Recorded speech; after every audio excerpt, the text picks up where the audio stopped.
발표, 예, 동국대학교 나리카와야 선생님 발표 청해 들어보도록 하겠습니다. 선생님 지금 일본이신가요? 네, 일본입니다. 네, 오랜만에 뵙습니다. 네, 자, 오랜만입니다. 예, 발표 부탁드릴게요. 예, 네. 안녕하세요. 저 동국대학교 나리카와라고 합니다. 저는 원래는 한국에서 한 3년 반 정도 있었다가 코로나 때문에 지금 일본에 있고, 그 다음 달에 아마 이번 달에 그 한국에 들어갈 수 있을 것 같고, 다음 달부터는 그 동국대 박사과정으로 들어갈 예정입니다. 예, 오늘은 그 한류 붐과 제일코리안이라는 제목으로 일단 자료를 올리겠습니다. 지금 제가 일본에 있어서 더 느끼는 걸 수도 있는데, 일본은 지금 제4차 한류 붐이라고 해서 그 드라마 사랑의 불시착 계기로 한류 붐이에요.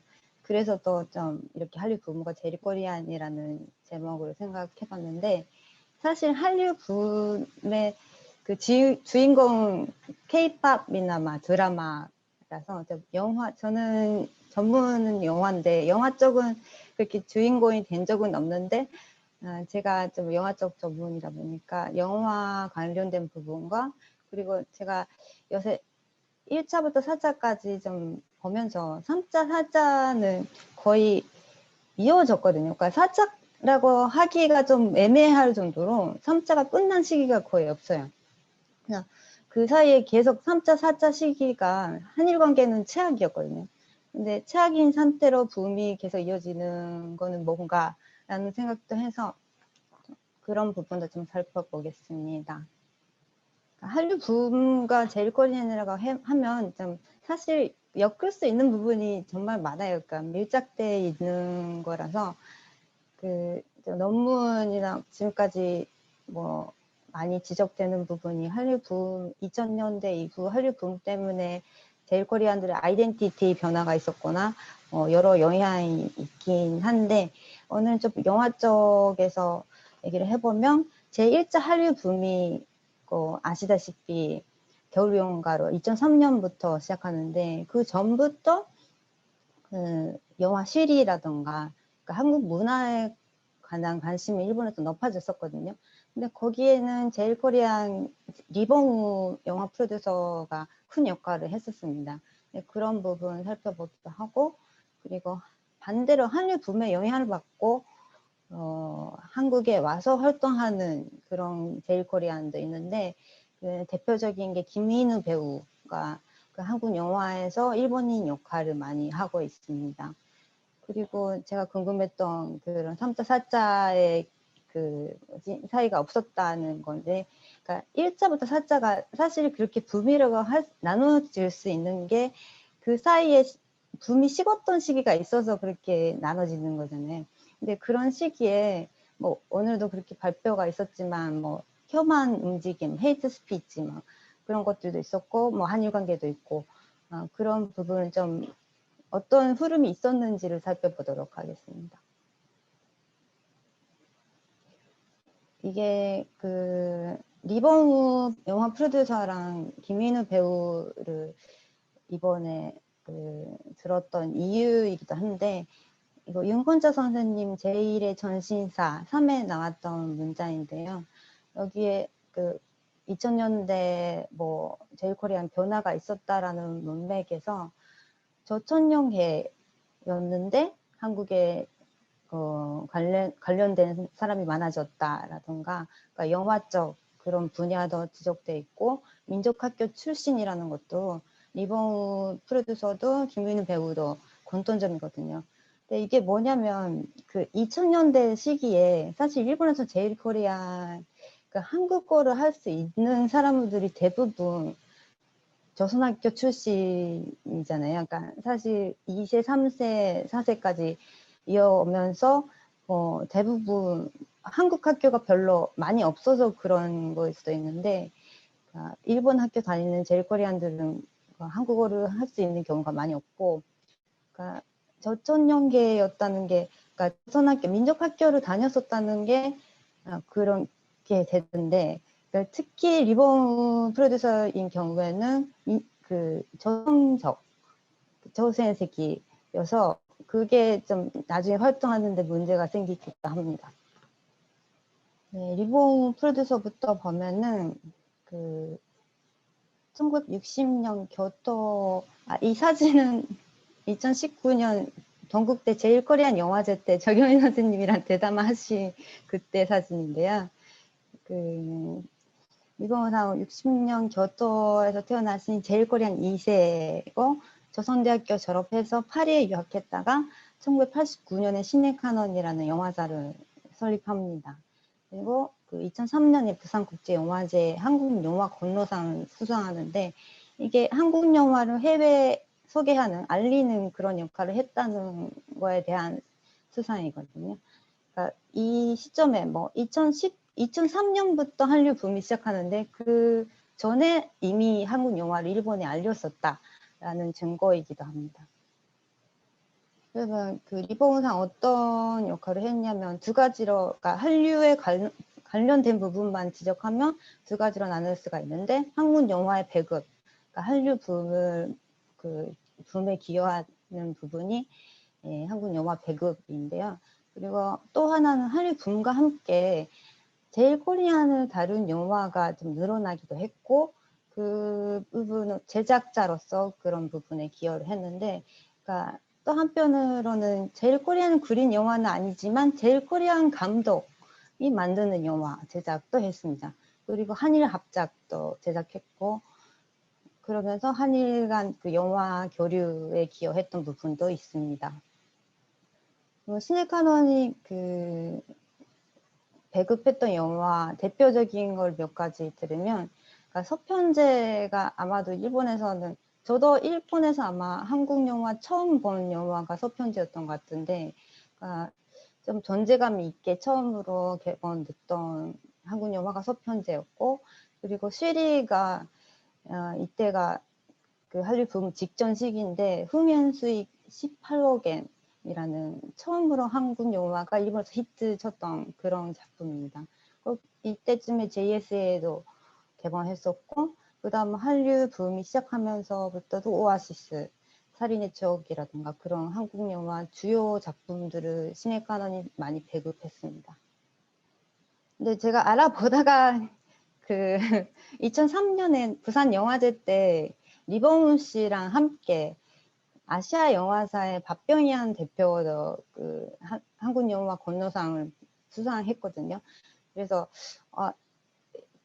그러고 보니까 이런 분도 계셨다라고 생각해서 좀 들었는데, 그러니까 솔직히 리봉훈상보다 전에 일본에서 한국 영화를 소개했던 대표적인 인물이 박병희한 대표거든요.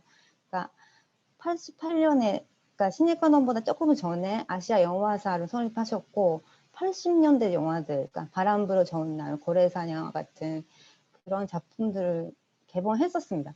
그래서 제가 영화 관계자들한테 들었는데 리봉우산도 처음 서편제 배급할 때 그 선배인 박병희양 대표한테 가서 어떻게 배급해야 할지 그런 거를 물어봤었다고 하더라고요. 그래서 선구자는 정말 박병희한 대표인데 직접적으로 한류 붐 직전에 영향을 미친 거는 리봉우상이라고 생각합니다. 박병희한 대표는 50년 효고현 니시노미야에서 태어난 제일코리안 2세인데 박병희 대표는 민단적입니다. 그리고 오시마 나기사 감각의 제국 아이노 고리다의 조감독도 했는데, 오시마 나기사가 뭐 선생님들 아시다시피 제일코리안 관련 영화를 많이 만든 감독이기도 하고, 오시마 나기사 조감독 중에 제일코리안 뭐 여러 명 있습니다. 근데 그중 한 명이 박병현 대표였고, 이거 그 2017년에 사고로 돌아가셔서 등산하다가 사고로 돌아가셔서 저도 만나서 뭐 인터뷰 했으면 좋았을 텐데 그런 기회는 없었습니다. 근데 아시아 영화사는 지금도 있습니다. 그리고 다시 리봉우상 시네카논 쪽에 돌아가면 그 제일코리안 그린 영화가 여러 개가 있지만 많지만 그 중에서도 다른 어디에 또 있는가, 93년 작품이 좀 산진적인 면이 있는데, 이게 얀서빌 원작, 정의신 각본, 최양일 감독, 그 리봉우 제작으로 그 제일코리안이 만든 제일코리안 영화인데, 이게 엄청 히트도 하고 평가도 높고, 그래서 이 이후에 2000년대 전후에 그렇게 제일 코리안 영화들이, 상업 영화들이 많이 나왔던 게 이 다른 어디에 또 있는가의 성공이 있었기 때문이라고 생각합니다.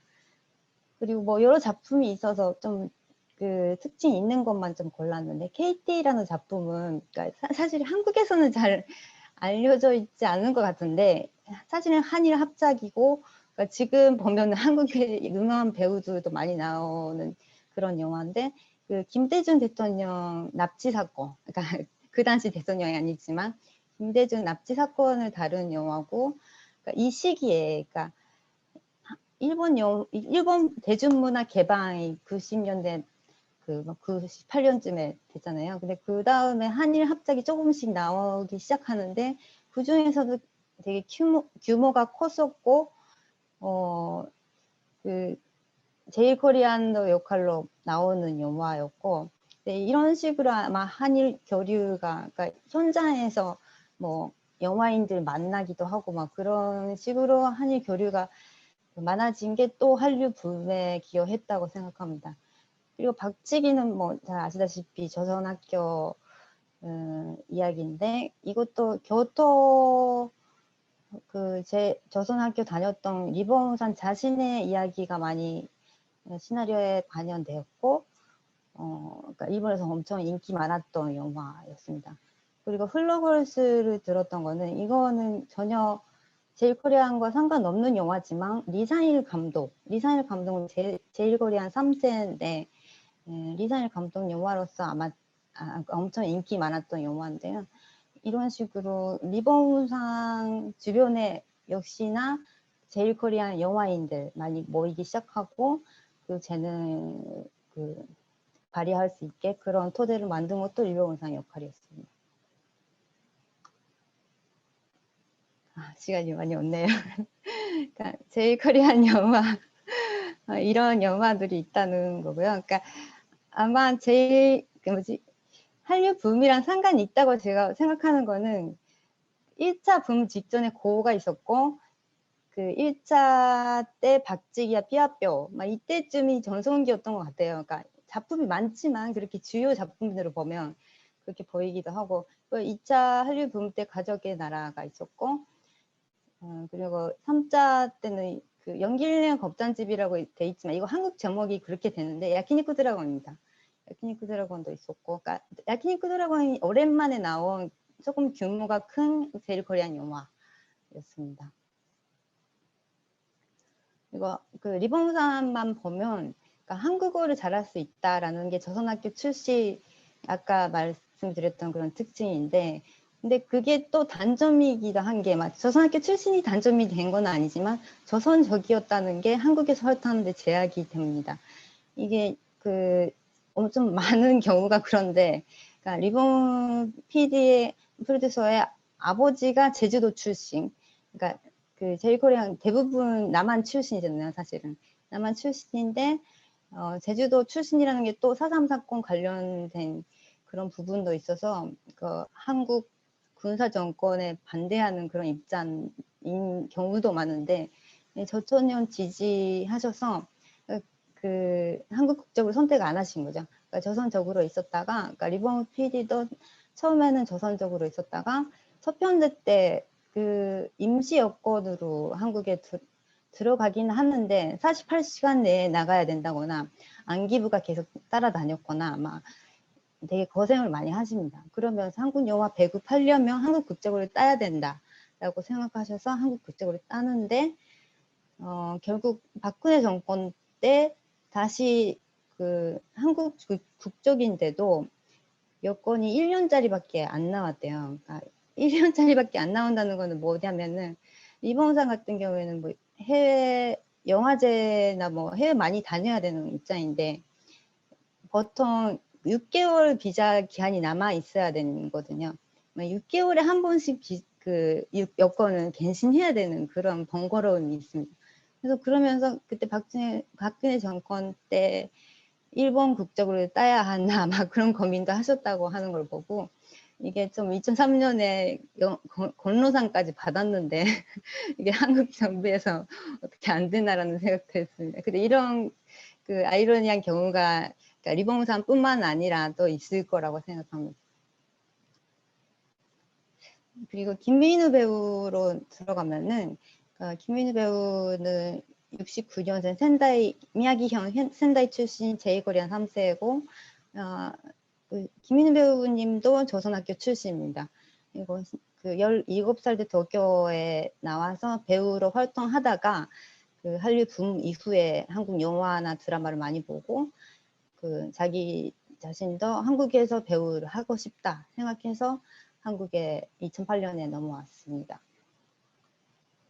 네, 그 김민우 배우가 나온 영화 드라마 많긴 한데 그 특징이 있는 것들을 좀 모아봤는데요. 그러니까 암살이 2015년에 그 1,200만 명 관객 수를 기록하는 그런 대히트작이었는데 그 이때부터 일제 강점기를 배경으로 한 영화들이 계속 연달아 만들어지는데 거기서 일본 역할을 많이 맡았습니다. 그러면 그 암살 때는 기무라라는 역할은 독립운동을 돕는 일본인이라서 그러니까 뭐 어떻게 보면 괜찮은 그런 역할이긴 한데 그 다음부터는 거의 보시면 아시다시피 악역입니다. 그러니까 일제 강점기를 배경으로 한 한국 영화에서 일본 역할은 대부분 악역이잖아요. 근데 그런 역할을 하는 사람이 일본 배우들은 그거를 하기 싫어하잖아요. 그러니까 본인이 하기 싫어한다기보다 소속사 쪽에서 못하게 하겠죠. 그래서 그런 그 일본어도 잘하고 연기도 어느 정도 잘하는 그런 배우가 구하기가 어려운 거죠. 그러니까 그런 면에서 김민우 배우가 활약하는 그 기회가 많았습니다. 이게 조선일보에서도 이런 면에서 지적하는데 그 이때는 군함도였는데 군함도도 일본 역할로 일본 배우를 섭외하려고 에이전시를 통해서 섭외하려고는 했었는데 시도는 했었는데 배우가 그러니까 섭외가 못했다라는 거거든요. 그래서 뭐 일본인 배우가 안 나왔는데 이런 식으로 그러니까 김민우 배우의 존재가 한국 영화에서 일본인 역할을 하는데 큰 존재가 되고 있습니다. 이게 그 한류 때문에 그 한국으로 건너왔다가 다시 한류에 기여하는 그런 존재로 소개했습니다. 그 한류 관계 혐한 움직임 이렇게 봤는데 그러면 빨간색으로 쓴 게 악영향이거든요. 네, 그 뭐 독도 문제라든가 뭐 여러 가지가 있지만 그 이렇게 2003년에 한류 붐이 시작했다가 2005년쯤에 독도 문제 여러 가지 뭐 만화 혐한류 이런 것도 있었고 근데 한류가 결국 그 반감을 그 뭐지 한국이 잘 되면 재미없는 사람들이 있나 봐요.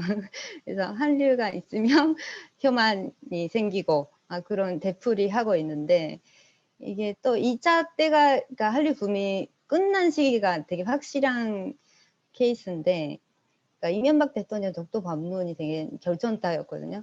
근데 그 직전에도 후지 TV 하민 씨가 K-팝이나 막 한류 드라마 TV에서 너무 많이 한다 그런 시위였거든요. 이렇게 한류가 그 뭐지 공격의 대상이 되면서 이게 뭔지 모르겠는데 제트케로 같은 움직임이 있어서 제트케는 또 한류와 제일코리안 공격하고 그런 식으로 해서 한류 붐이 좀 그 예를 들어서 한류 붐일 때는 아시다시피 코리아타운 뭐 싱가포르 같은데 젊은 사람들이 많아지잖아요. 근데 그런 데로 또 헤이트 스피치가 가서 하니까 그 한류가 식을 수밖에 없죠.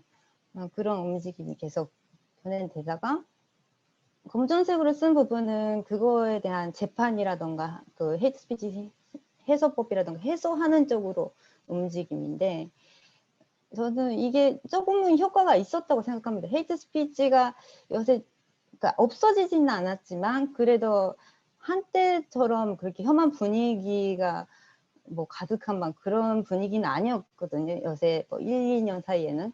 그것 때문에 한류 붐이 끊이지 않고 3자, 4자가 이렇게 이어졌다라고 생각하고 있습니다.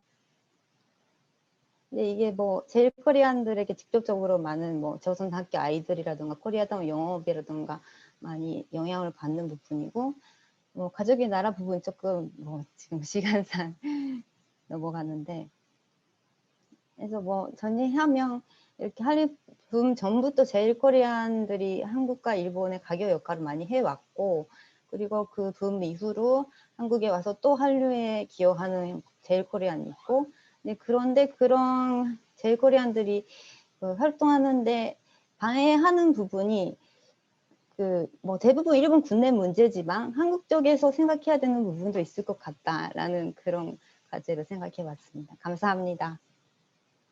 네, 선생님 감사합니다. 오늘은 그 영화에 초점을 맞춰가지고 한류붐 1차부터 4차까지 이렇게 쭉 예, 설명을 주셨고요. 예, 토론으로는 그 발표에도 등장하셨던 그 동국대학교 제일코리안 영화제에서도 함께 해주셨던 성공회대 조경희 선생님께서 토론해 주시겠습니다. 네, 안녕하세요. 송화대 조경입니다. 잘 들리시죠? 그리고 지금 공유를 해드렸는데요. 토론문을 간단하게 메모 차원에서 썼습니다. 네, 나리카 선생님 발표 잘 들었습니다. 제가 너무 관심이 많은 주제여서 이렇게 토론을 맡게 되었고요. 근데 토론 요약문을 읽으면서 아직 선생님이 지금 이렇게 지금부터 논문을 쓰시는 건지 아니면 논문을 이제 완성시키는 차원인지 어떤 차원에서 토론을 드려야 될지 잘 몰라서 좀 고민이 되었는데요. 한류, 혐한 그리고 제일조선인이라는 이 글의 주제에 관심을 갖는 입장에서 몇 가지 이 질문과 토론을 드리려고 하는데, 전반적으로 좀 문제 설정이나 이런 부분이 약간 절마다 서술이 좀 따로 노는 느낌이 있어서 문제 설정에서 좀 불분명한 부분에 대해서 토론을 드리고자 합니다. 첫 번째는 한류하고 혐한의 관계에 대해서인데요. 한류붐이 1차부터 4차로 나눠졌다는 것은 반대로 생각해 보면 가라앉은 시기가 있었다는 거. 근데 그것이 이제 한일 관계 악화나 혐한하고 관련이 있다라고 보고 계시는 것 같아요. 혐한이 한류를 방해하고 있다라는 가설인데, 과연 그렇게 생각해 볼 수 있을까라는 의문이 좀 들었습니다. 한류와 혐한을 대립적으로 파악하는 틀 자체가 맞는 것인가라는 생각이 들었어요. 2005년에 독도 문제가 있었고, 그리고 뭐 말씀하신 것처럼 2006년에 혐한류라는 만화책이 나왔고, 이러한 현상들이 한류를 정말로 억제했는가? 네, 적어도 발표에서는 그 구체적인 근거가 밝혀지지 않았던 것 같아요. 2003년부터 그 소위 용사마 붐이 시작되었고, 2005, 6년에 독도 문제로 좀 이렇게 그런 것들이 수그라들었다라는 어떤 근거가 필요한 거겠죠.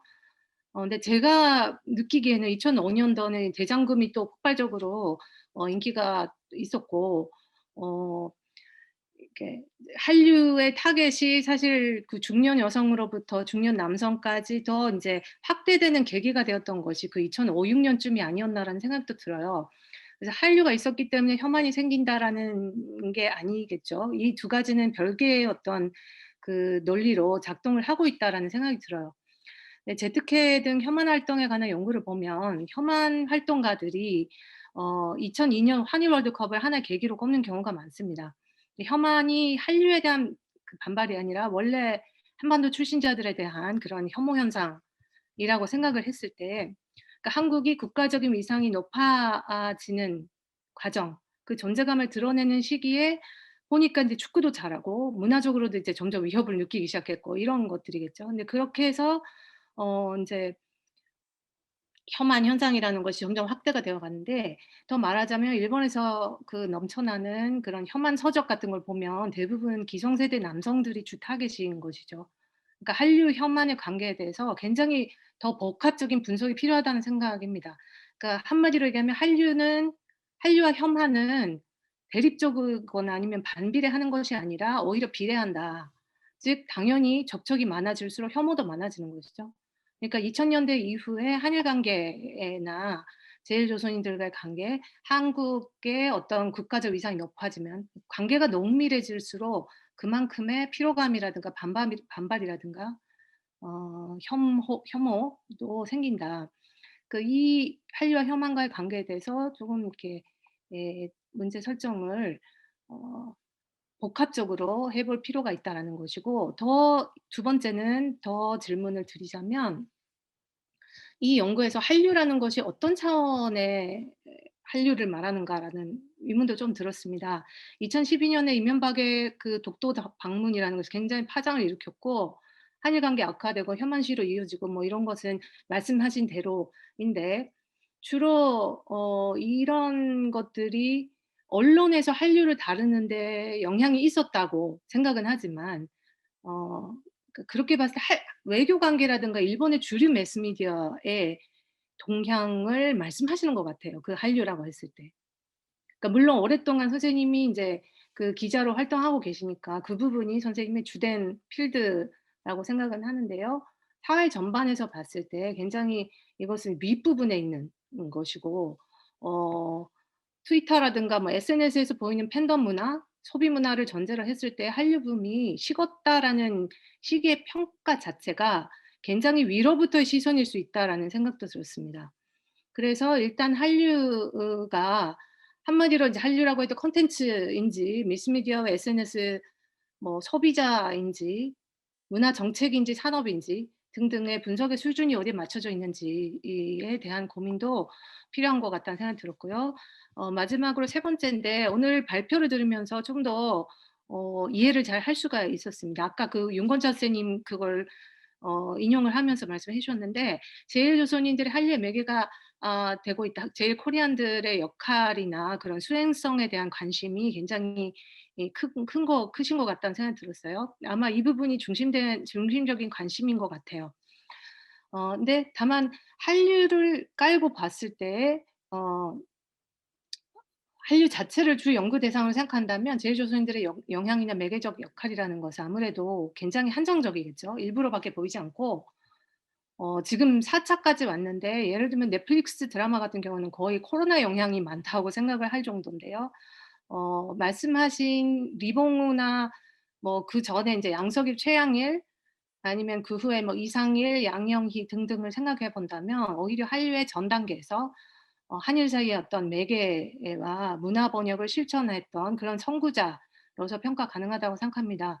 근데 그들이 대부분 조선학교 출신자, 아까 선생님도 그 부분에 관심이 있다고 하셨고 제 관심이기도 하지만, 한류 매개자로서 그 조선학교 출신자들이 어떤 행위자성을 갖고 있었는가, 발휘할 수 있었는가, 이 부분에 집중하는 것이 훨씬 더 뭔가 독자적인 연구가 가능하다는 생각이 들고, 사실 조선학교가 공식적인 이데올로기로서 봤을 때는 한국 사회와 배치되는 영역에서 자라온 사람들이 결과적으로는 언어적으로 문화적으로 유리한 조건을 갖고 있었다는 거, 매개적인 역할을 수행할 수 있었다라는 것은 굉장히 흥미로운 것 같아요. 역설적이고 흥미롭고 그런 부분에 주목해 볼 수 있다. 근데 특히 리봉우 씨 같은 경우는 상징적이라고 생각하고, 냉전 시대에 자랐고 조선대학교까지 나온 분이 90년대 한류의 밑바탕을 만들었다라는 거. 물론 이런 것들에 대한 관심은 어느 정도 있을 거라 생각하지만 본격적인 연구가 있는지는 잘 모르겠습니다. 그래서인지 아니면 그럼에도 불구하고인지 보수 정권 하에서 인제 블랙리스트에 오르기도 했다라는 점에서 굉장히 독자적인 흥미로운 행위자성을 지니고 있다.